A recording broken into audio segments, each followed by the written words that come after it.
Welcome to Central Study Hour. Thank you for joining us here at Sacramento Central Seventh-day Adventist Church. We thank God for the blessing of sharing this time with you, a time of study, of prayer, and of praises. This request was made by Abel Mdala from Malawi, and you can find this hymn on page 600 of your hymnals.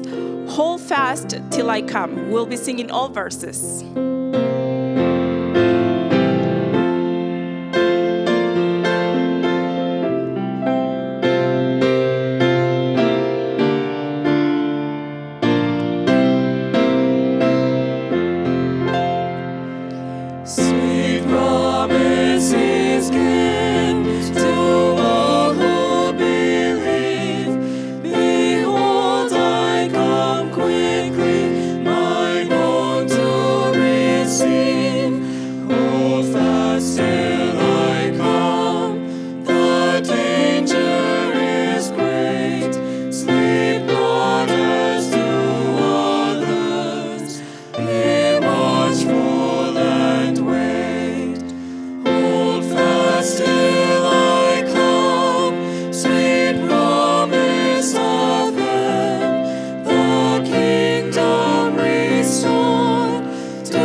Song. And saccentral.org is our website if you want to visit us to submit your request of a favorite hymn. saccentral.org, and in the contact us section you will find CSH hymn request. There, please include your name, the hymn that you would like us to sing in an upcoming Sabbath, and also where you're writing us from. We'd love to hear where our viewers are around the world. So our next song is Will Your Anchor Hold, hymn number 534. And this was a request from Stanley Barrett from Florida. So thank you for your request. We will be singing verses 1, 3, and 5.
invite you to please bow our heads.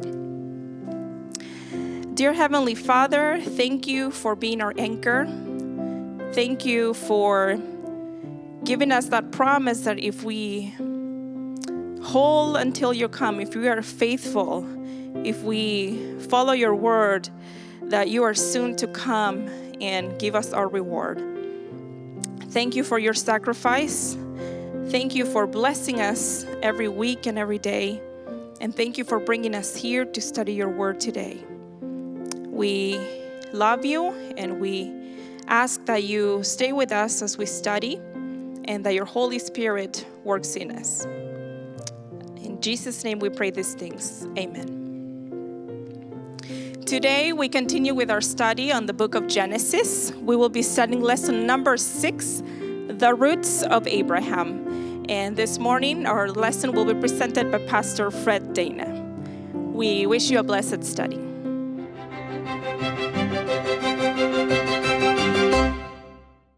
I want to thank Sabrina and the Aldridge siblings for leading our song service.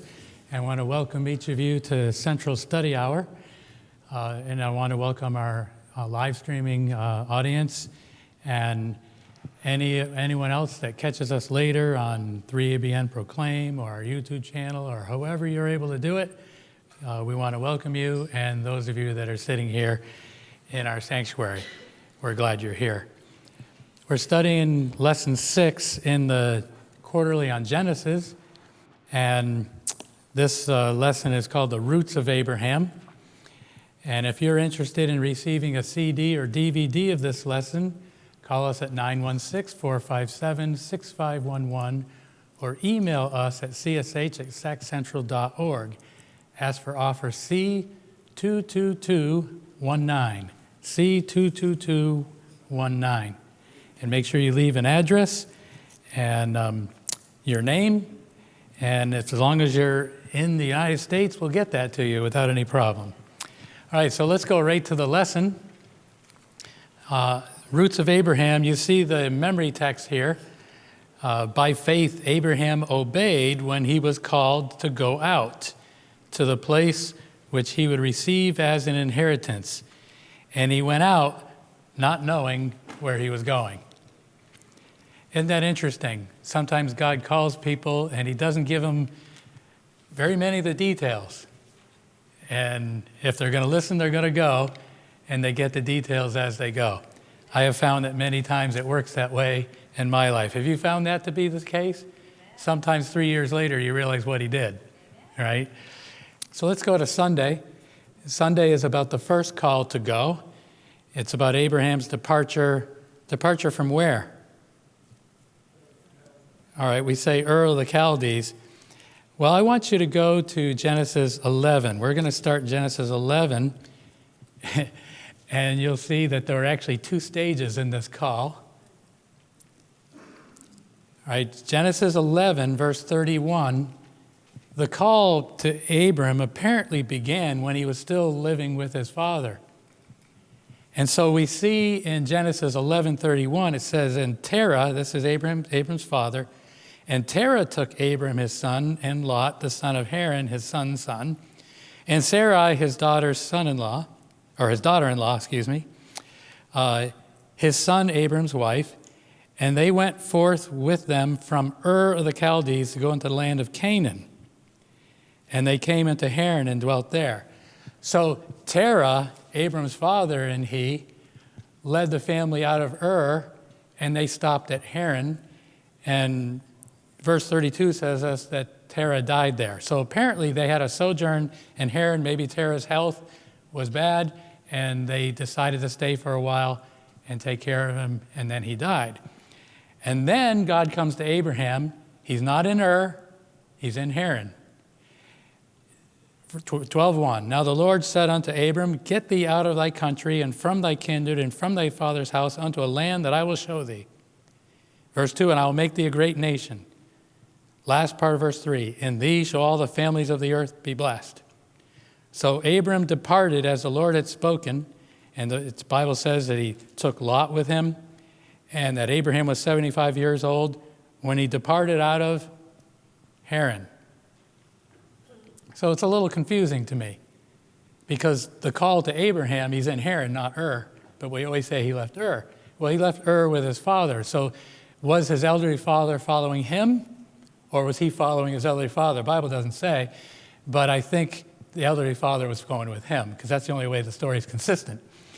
All right, so let's continue. Last part of verse 5, and they went forth to go into the land of Canaan, and unto the land of Canaan they came. So by this point, he kind of knows where he's going. And then verse 7, the Lord appeared unto Abram and said, unto thy seed will I give this land, and there builded he an altar unto the Lord who appeared unto him. So that verse gives us the impression that even when he went to Canaan, he didn't know yet that was the promised land until God said, here you are, this is the land. And then he builds an altar and makes a covenant with God. All right, so the question on the highlights, or the question on the quarterly is, why did God call Abram to leave his country and family?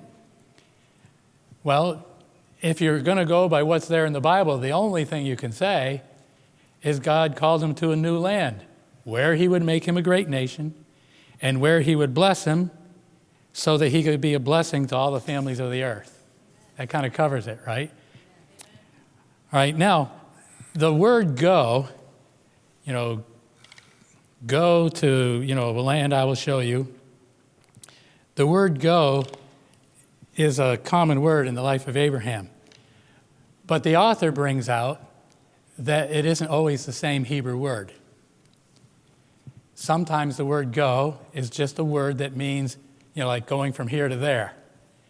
But the call to go, when he left, was a different go. The author brings out he says the Hebrew phrase, lecha, go, translated literally means go yourself, or go for yourself. Now, I'm going to come back to that in a minute. Actually, in the teacher's comments, the same author actually says that the Hebrew phrase means go in order to find yourself. So when he's told to go, it's not just simply leave this land and go to that one. There's something really big here and that you're going to learn about yourself. And so it's not enough for Abraham to leave the land of Babylonia, which is where Ur was, the Chaldees, in order to find his real self. He actually needs to get rid of the Babylonia that's still in him, the idolatry of his fathers and the arrogant mentality of the people of Babel. And so go in order to find yourself. This is interesting, because isn't this always part of everything God asks us to do? I want you to go here because you're going to learn things about yourself. You're going to learn how to separate more completely from the draws of the fallen nature. You're going to learn to see idolatry in your life and leave it behind. You're going to go forward. And so this go means a lot more than just going from one place to another. Very interesting, I thought, on the author's part. Of course, being a Hebrew scholar, what do you expect, right? He's going to know all this, because I never would have got that in a million years on my own.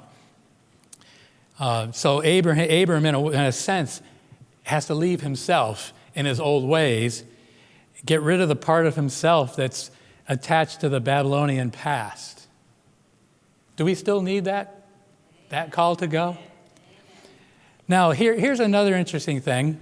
The author brings out that when Abram left his country, Ur the Chaldeans, he says this is also the land of Babylonia. And there's a Bible reference there, Isaiah 13:19. That Bible verse does make it clear that the Ur of the Chaldees is considered the land of Babylonia. Okay? It's a call to go out of Babylon. And that has a long history among the prophets of the Old Testament in the book of Revelation. So Abram was the first person called out of Babylon, at least the first one we have record of, and he actually obeyed. And so Abram's leaving of that land kind of prefigures the call out of Babylon at the end of time. And it's not just a call to leave, it's a call to find yourself free of the idolatry of it and the false concepts of it, the false view of God of it, to be totally free to be one of God's children. All right, so so down near the bottom of the page, the call is to go to a land, but the author says God's promise is not just about a physical homeland, but about the salvation of the world. This idea is reaffirmed in God's promises of a blessing for all nations. After all, if he's going to be a blessing to all the families of the earth, could Abraham possibly be a blessing to all the families of the earth all by himself? No. It prefigures someone else, right? Or it suggests someone else, I should say. The verb barak, bless, appears 5 times in this passage. This universal blessing for all people will come through the seed of Abram, the seed that will ultimately be fulfilled in Jesus Christ. So the question here at the bottom of the page is, what might God be calling you to leave behind? Is he calling you to leave behind a place, or is he calling you to leave behind a way of thinking? Could be both, right? But the call is there. This call to Abraham is to all of us. Go and find your true identity in Jesus. Not in all the habits and traditions of the past, unless they're the right ones, All right, so what might God be calling you to leave behind? That is, what part of your life might you have to abandon in order to heed the call of God? That's a very serious question. And that's going to be between you and God. Amen. Let's go to Monday. Monday's lesson is a very interesting title, The Temptation of Egypt. All right, let's go to Genesis 12 again, and this time we're going to hit some highlights from verse 10 to 20, because here's the amazing thing. Abram ends up in the promised land, and almost as soon as he gets there, it seems like there's a famine. And so verse 10 says, there was a famine in the land, and Abram went down into Egypt. Now, I wish I had time, but in Patriarchs and Prophets, pages 128 to 130, just 3 pages, there are fantastic lessons in this decision of Abraham to go down to Egypt. It's really worth going back and reading. But as you probably know the story, as they come into Egypt, Abram's thinking about his wife and realizing, I might have the most beautiful wife on the planet. And this could be real problems for me, because everyone's going to look at her and they're going to want her. And, so he said to Sarai, his wife, behold, now I know that thou art a fair woman to look upon. And then verse 12, he says, but they'll probably kill me to get you. So verse 13, he says, say, I pray thee, thou art my sister, that it may be well with me for thy sake, and my soul shall live because of thee. Now, Abram rationalized in his mind that this was honesty because she was his half-sister. But was it deceptive? Yeah. But he reasoned that it was honest, okay? And in those verses, those pages in Patriarchs and Prophets, she deals with this whole question. All right, now verse 15, just like he said, the princes also of Pharaoh saw her and commended her before Pharaoh, and the woman was taken to Pharaoh's house. So the princes go to Pharaoh, says, this has to be the most beautiful woman in the land. No other man should have her. It should be for you. So Pharaoh said, okay, bring her in. All right, then he sees her and he says, yes. And, he's going to make her his wife. And in fact, here's Abram, her brother, and he treated her brother great. Shared, prosperity with him, animals, treasures. Verse 16 says he entreated Abram well for her sake. And what's Abraham thinking? This is so hard for me to understand. He's like, yeah, I'm in good favor. What does he think's going to happen? Well, the Lord intervened. Look at verse 17. The Lord plagued Pharaoh and his house with great plagues because of Sarah, Abram's wife. Now, can you imagine Pharaoh going to his counselors and saying, come on, you guys, why is this happening? And then somebody say, it kind of coincides when you brought that woman in here. It seems like they kind of come together. So more direct inquiry, and he figures out what's going on. Maybe they asked Sarai, and she told the truth. I don't know. The Bible doesn't tell us exactly how he knew, but verse 18 says, "And Pharaoh called Abram and said, 'What is this that thou hast done unto me? Why didst thou not tell me that she was thy wife? Why saidst thou, she is my sister, so I might have taken her to me to wife? Now therefore, behold thy wife, take her and go thy way.'" Now, why didn't Pharaoh just execute him? You know, in the ancient world, if you deceived a king, usually you lost your life. Why didn't he? He has to have some sense that this man's God was intervening, and I'm not touching him. In fact, verse 20, it says, "And Pharaoh commanded his men concerning him, and they sent him away and his wife and all that he had." What's implied here is that Pharaoh gave him a guard escort out of the land of Egypt. And in the Spirit of Prophecy and Patriarchs Prophets, it says that he was afraid because Abram was so wealthy that some of his Egyptian citizens, ones that, had a tendency to thievery and violence, might try to take Abram's stuff, and then the judgments of God would come upon the land of Egypt. He's afraid to touch Abraham, and he gives him a guard to make sure he's out of the country safely. All right, so question: why did Abram leave the promised land and go to Egypt?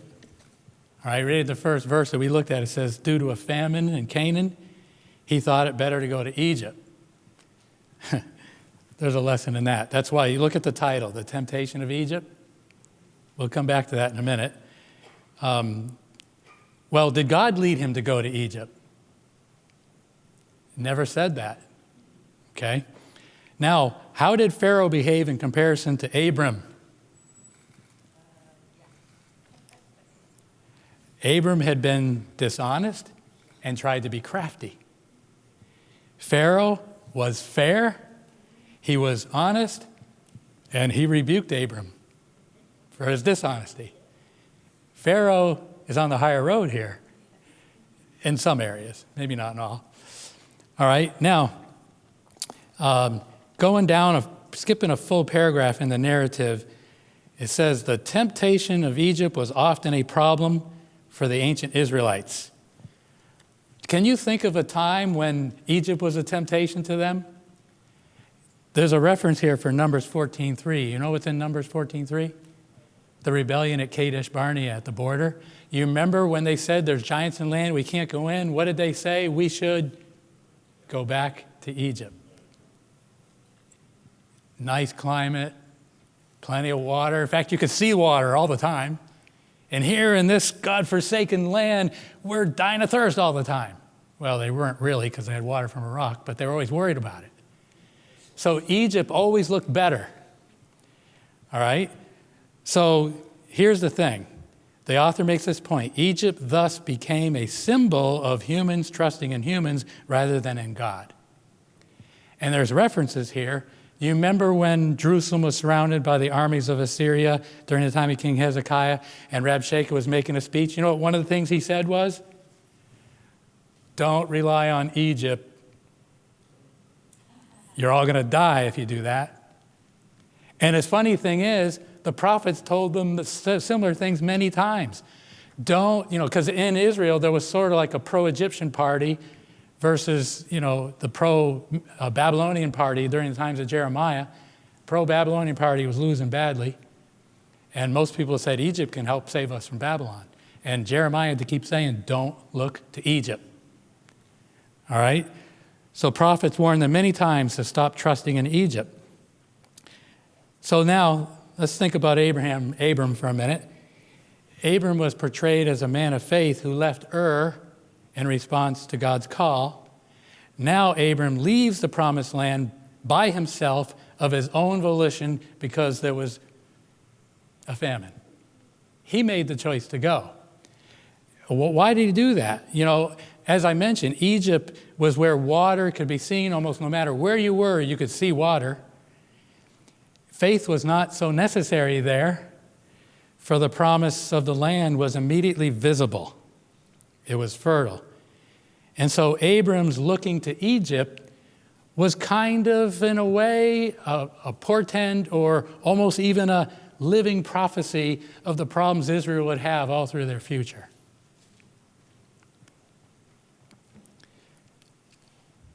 All right, there's a statement here from Patriarchs and Prophets 130.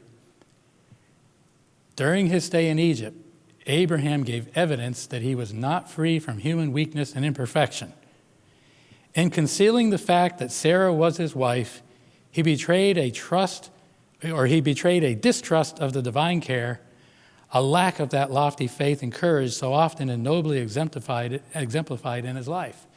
In other words, he usually had that faith, but not in this case. And so what we see here, the author says, then is how even a great man of God can make a mistake and yet not be forsaken by God. So we have to make sure we're qualifying that a little bit, because Abraham wasn't consciously rebelling against God. He just wasn't listening too well. He wasn't trusting too well. He had lessons to learn, but he was not forsaken. You know, it's not like he broke one of those 10 commandments right out or something, you know. And so God is teaching him. So the last part of that last paragraph says, when the New Testament talks about Abraham as an example of salvation by grace, it means just that, grace. Because if it weren't by grace, Abraham, like all of us, would have had no hope. You see that? Abraham, the father of Israel, the great exemplar of faith, would have had nothing if it weren't for the grace of God. Amen. And if he would have had nothing, who do we think we are, right? So we have to be humble before God, realizing we don't have all the answers. We make mistakes, you know. All right, let's go to Tuesday. Abraham and Lot. Now, I want to look at the question before we read this time so we can just find answers to this question as we go through it. It says, what does this story teach us about the importance of character?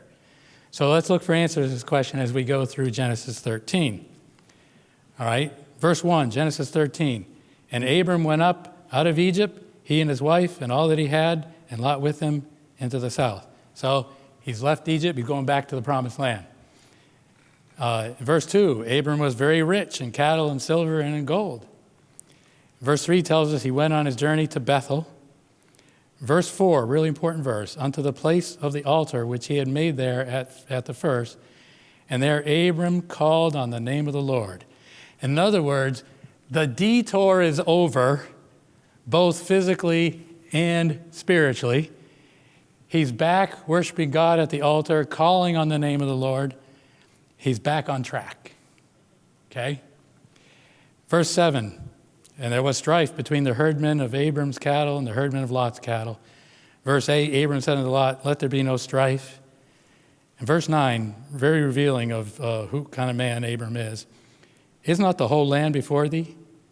Separate thyself, I pray thee, from me. If thou wilt take the left hand, then I will go to the right. Or if thou depart to the right hand, then I will go to the left. What stands out about Abram here? Yeah, he's humble. He's given somebody else first choice when it's rightfully his, right? Do you think that Abraham understood that the strife between them was a little more than just space? Because it says that Lot was very wealthy too and had lots of cattle and lots of servants. And Abram was wealthy, and they were trying to keep everything separate, but they were too cramped. But there was strife. Was the strife more than the physical challenge?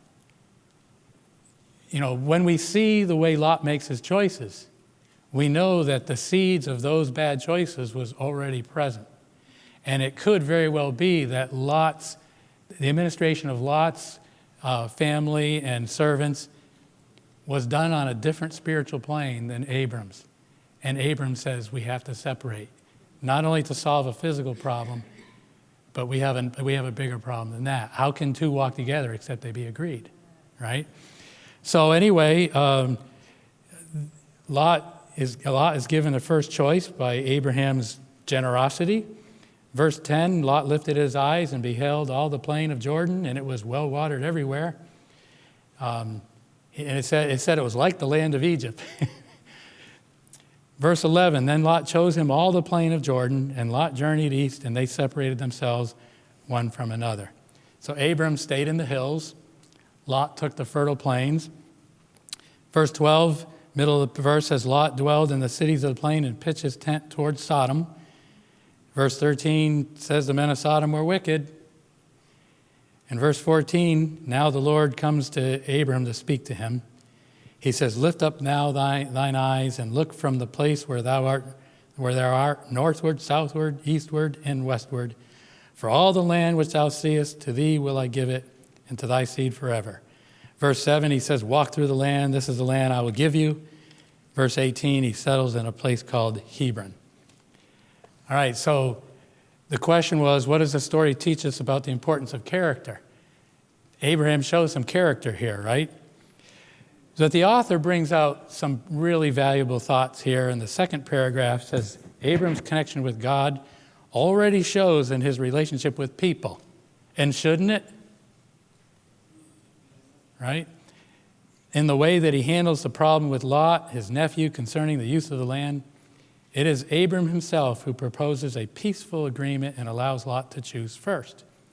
An act of generosity and kindness indicative of the kind of man Abram was. And then the author says, the fact that Lot chose the easiest and best part for himself, the well-watered plain, without any concern about the wickedness of his future neighbors, reveals something about his greediness and character. Doesn't it? All right, and then we go down into the next paragraph. The author makes this point. It is only when Abram separates from Lot that God speaks to him again. I don't know if that's coincidental. The author suggests it's not. Because he makes the point that this is the first recorded time in the Bible that God speaks to Abram since he called him to go from the land of Ur. Okay? And he tells him, arise, walk in the land, though its length and its width, for I give it to you. The last paragraph, the author says, the Lord makes it very clear that he is God, God, is giving it to Abram. It is a gift of grace, which Abram must appropriate by faith, a faith that leads to obedience. It is the work of God alone that will bring about all that he has promised to Abram here. So what about, Abram's in the land and lots of other people live there. What if he said, well, God gave me this land, so I'm going to drive everybody else out of here? Was Abraham even capable of doing that? No. So he has to wait for God to work out the fullness of the gift. And it's not even going to happen in his lifetime. Can you wait on God like that? I find that hard because I want to know everything now and I want to see it all work out now. Right? Abraham really has to be patient. So now, Lot was what I call a me first kind of person. Yet Abraham let him choose first. How could he do that? I got to be honest with you. If I'm dealing with a me first person, I kind of feel like it's my job to make sure they learn a lesson.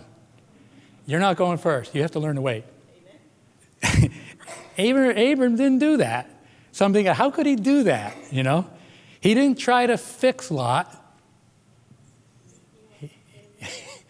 That's hard. So the question at the bottom of the page is, how can we learn to be kind and generous to others even when they aren't that way toward us?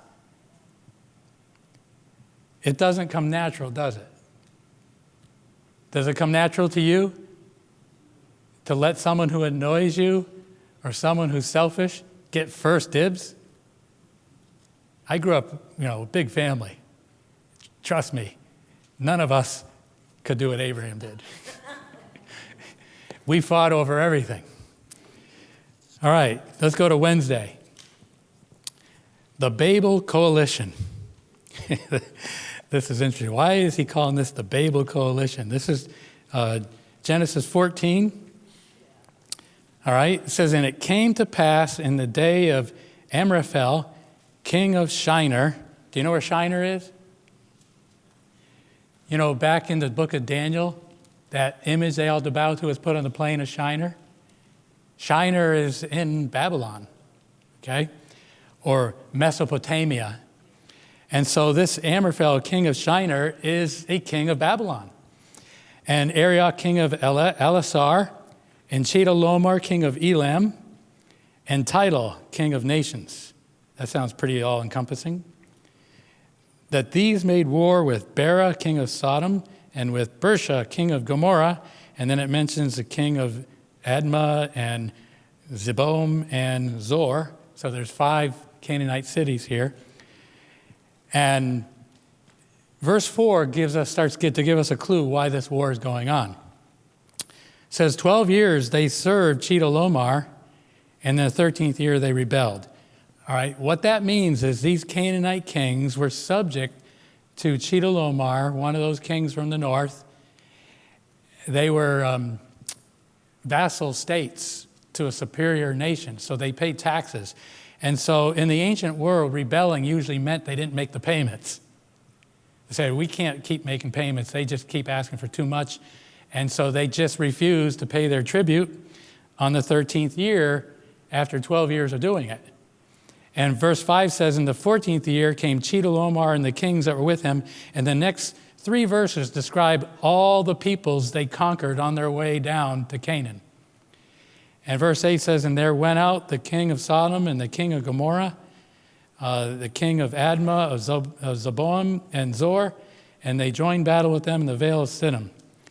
And verse 10 makes it clear that the kings of Sodom and Gomorrah fled, and their side fell there, and they that remained fled into the mountains. It says, and they took all the goods of Sodom and Gomorrah. So these kings from Babylon or Shinar, they took all the goods of Sodom and Gomorrah. They ransacked it, took everything. And verse 12 says they took Lot, Abram's brother's son. Now, this is kind of interesting. How did Abram get out of this war? Somehow they missed him, or he didn't get involved. He kind of stayed out of it. But then he finds out that his nephew is taken and his family and all his stuff. Verse 14, when Abram heard that his brother was taken captive, he armed his trained servants, born in his own house, 318. Imagine having 318 servants.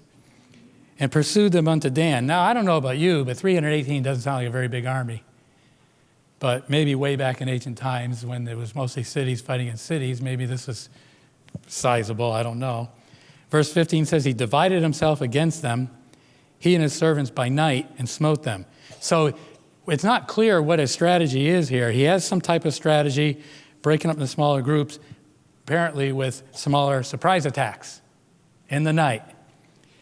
All right, and verse 16 says he brought back all the goods, and also brought again his brother Lot, and his goods, and the women also, and the people. And verse 17 says the king of Sodom went out to meet him after he's returned from the slaughter of Chedorlaomer. All right, so question in the quarterly about this Babel coalition in this reading. What is significant about this war taking place just after the gift of the promised land? Think about this. Abraham's just been told all this land is yours. These Canaanite kings are in that land. These kings from Mesopotamia come down and they're basically trying to conquer these people in that land. They're fighting over control of the land that God promised to give to Abram. So, second question, what does the story teach about Abram? Abram is a man of peace, right? We know in the stories that he sometimes listens to other people, maybe a little too much. Sometimes he even seems like he might be indecisive. But we don't see that here, do we? What we see here is a man of decisiveness, a courageous man of valor and of loyalty. He's going to go rescue his nephew. I like this view of Abraham. Kind of hits the warrior in my soul, All right, now, the author says down near the bottom of the first paragraph, the timing of this global war just after God's gift of the promised land to Abram gives this event a particular spiritual significance. See, who wants the promised land? Everyone around, inspired by the enemy of God, who doesn't want that promised land to belong to Abraham and his descendants. So it says the issue at stake in this conflict was sovereignty over the land.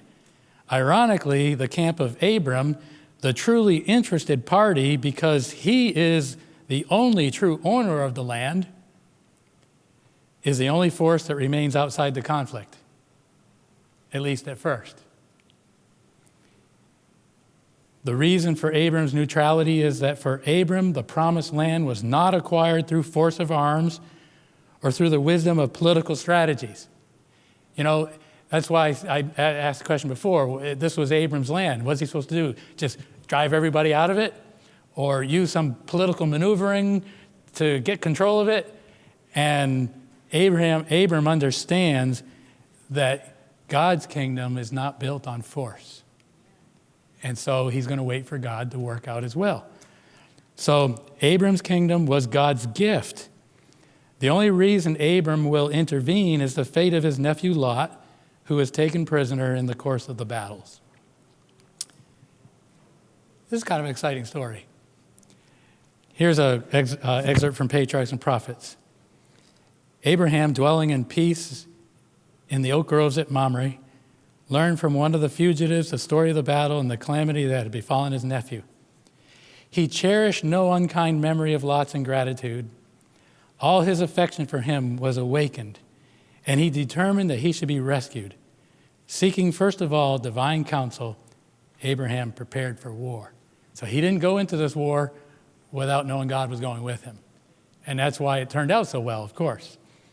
Now, I like what the author says here. But Abram did not confront the whole coalition. He says he didn't have his full force against their full force.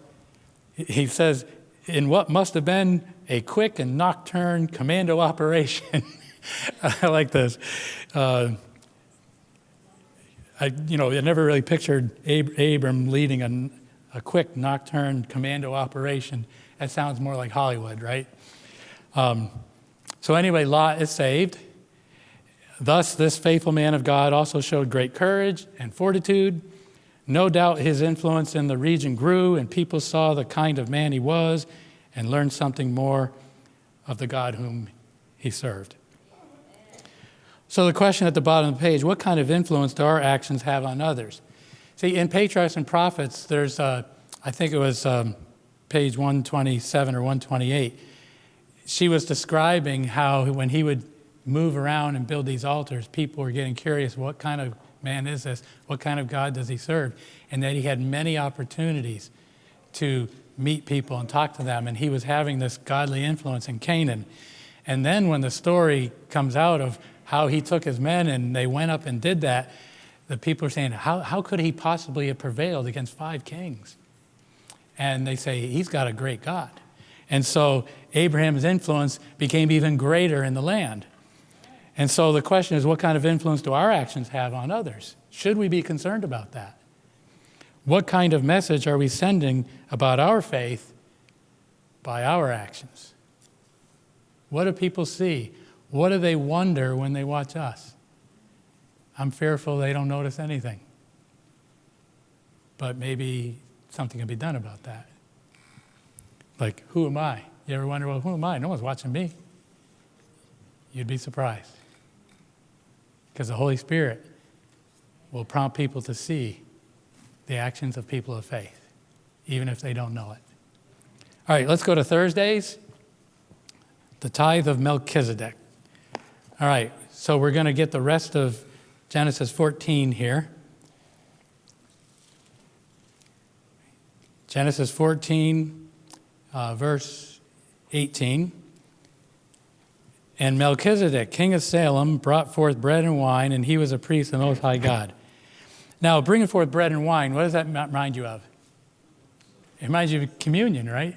He's leading out in something like communion. So it kind of fits the priestly role, doesn't it?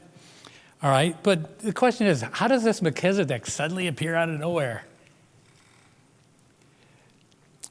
Verse 19 says, and he blessed him and said, blessed be Abraham of the Most High God, possessor of heaven and earth. Wow. what does Abraham realize immediately when he hears these words coming from this man? We have the same God, the possessor of heaven and earth, the creator. And verse 20, and blessed be the Most High God, which hath delivered thine enemies into thy hand, and he gave them tithes of all. Now, when you read that, it almost sounds like Melchizedek gave the tithes to Abram, but when we get to Hebrews, we'll see real plainly that Paul says it's Abram that gave tithes to Melchizedek. And then verse 21, the king of Sodom is there, and it says, the king of Sodom said unto Abram, give me the persons and take the goods to thyself. So the king of Sodom is saying, look, you did this magnificent rescue. We would have nothing. We would have lost almost all our people. Why don't you just give us our people back? And your reward is you can keep all the spoils of war. Verse 23, Abram said, I will not take a thread, even to a shoe latchet, that I will not take anything that is thine, lest thou shouldest say, I made Abraham rich. So Abraham won't take anything. Interesting experience, little encounter there. All right, so let's go back to the quarterly. Question is, who was Melchizedek? All right, the Bible said he was the king of Salem, the priest of the Most High God. Why did Abram give his tithe to this priest who seems to appear out of nowhere? Well, first of all, would you say Abram was very grateful to God, recognized God, gave him everything? All right, so he's returning tithe. Apparently, Abram knew the principle of tithe used for support of God's spiritual leaders, and so he's giving it to a man he believes is a priest of the Most High God for his support. Now, the author says the sudden appearance of this mysterious Melchizedek is not out of place. After Abraham had been thanked by the Canaanite kings, he now thanks this priest, a thankfulness revealed by his paying tithe to him. Now, then the author brings out this point, because you know what Salem means. He's the king of Salem. Melchizedek comes from the city of Salem, which means peace, an appropriate message right after the turmoil of war. By the way, you know what this city of Salem was called later, right? Jerusalem. Combine the name of Salem with the name of people who had it at the time David took it. Now, let's go to Hebrews now and see what Paul says about Melchizedek. You know, we just did that quarterly on Hebrews, and there was a lot about Melchizedek in there, so we're not going to belabor the point. But let's just look at some of these verses. Hebrews chapter 7, and start with verse 1. Paul is talking about this event back in the Old Testament. For this Melchizedek, king of Salem, priest of the Most High God, who met Abraham returning from the slaughter of the kings and blessed him, to whom also Abram gave a tenth part of all, first being by interpretation, king of righteousness, and after that also king of Salem, which is king of peace. Now, where did this king of righteousness come in? We'll get to that in a minute because the author explains it.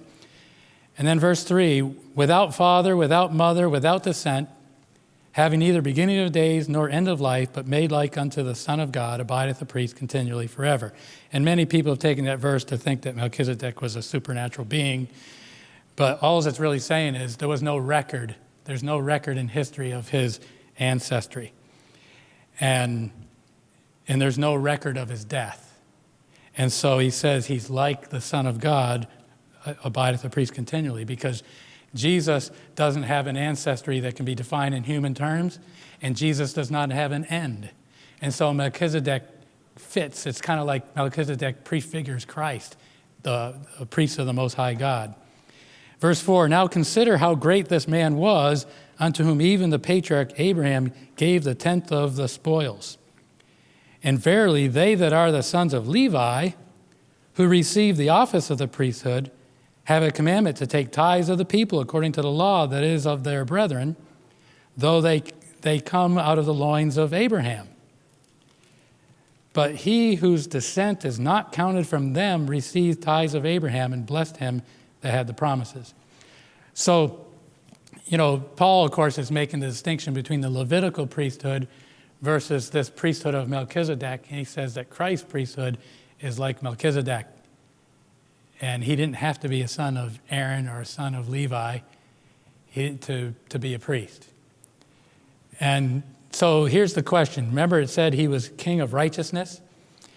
Well, the author brings out that the component of Melchizedek's name, the Zedek part, actually means justice or righteousness. And that's in the name of Melchizedek. So he's a king of righteousness or a king of justice. And this is in contrast to the king of Sodom, and his name Bera means in evil. And the king of Gomorrah, his name Bersha, means in wickedness. And the author suggests these are probably surnames for what they were known for. It was what people called them. Now, the author brings out also that calling Melchizedek a priest is the first biblical reference to this word priest. And he says the association of Melchizedek with God Most High, whom Abram calls his own God, clearly indicates that Abram saw him as a priest of the God Abram served. And so Melchizedek is not Christ incarnate, like sometimes I've heard people try to say. He's actually a godly man who was God's representative among the people in Canaan of that time. And Abraham gave him tithe of all as a response to God the Creator, the possessor of heaven and earth, by whom he just received so much spoils of war, and yet he sees no need to keep any of it. Now, the author says, as such, the tithe is understood as an expression of gratitude to the Creator who owns everything. So when you return tithe to God, do you do it with a sense of gratitude to God taking care of you? See, we got to remember that, right? And then the author says this. I love this last sentence. Paradoxically, the tithe is understood by the worshiper not as a gift to God, but as a gift from God. You ever thought of tithe that way? Because God gives us everything to begin with.